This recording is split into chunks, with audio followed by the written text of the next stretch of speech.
gain I count but loss, and pour contempt on all my pride.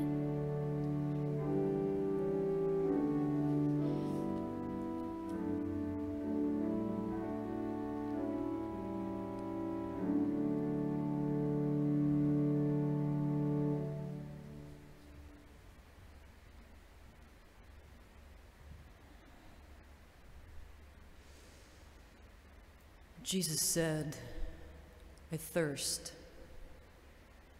And there was a vessel there with common wine. And they took a sponge soaked in wine on a branch of hyssop and put it to his lips.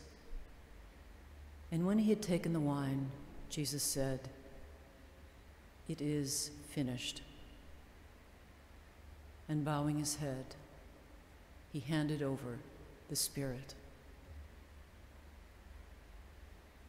At this point in the reading of John's Gospel on Good Friday, we kneel, and well we should.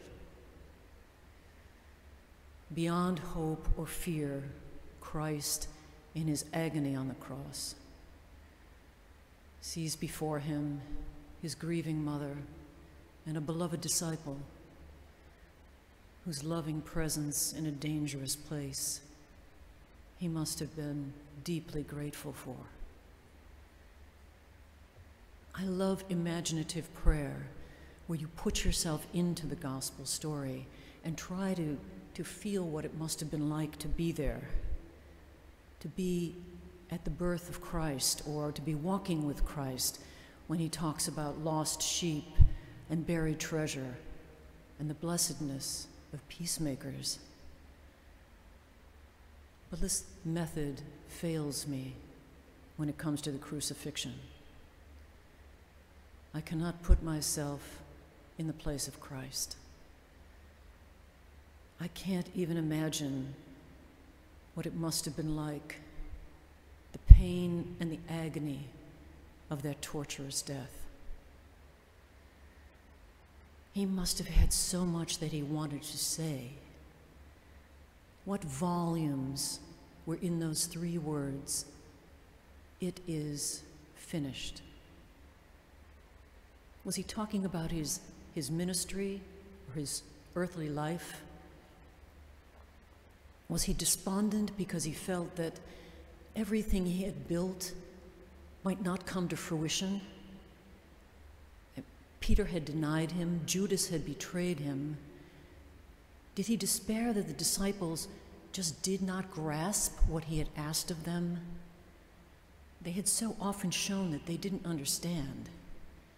And in Mark 8:17, Jesus says, "Do you still not understand or comprehend?" I mean, we've all had things that we planned that haven't gone the way we hoped they would. High expectations that fell due to circumstances. Others who misunderstood. People who didn't have the passion for the undertaking that we did, who let us down. Our bodies that challenged us or failed us. We've all had our Good Fridays, but there is always resurrection. For a Christian, despair is never the last word, but hope. Jesus had completed his mission. It is finished.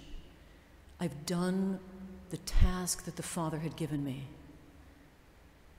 And his work on earth was done. But the disciples' work was just beginning. And now, it's our turn. That deep Christian hope that sustained the disciples sustains us. As it says in the beautiful quote by Julian of Norwich, "All shall be well, for there is a force of love moving through the universe that holds us fast and will never let us go." Amen.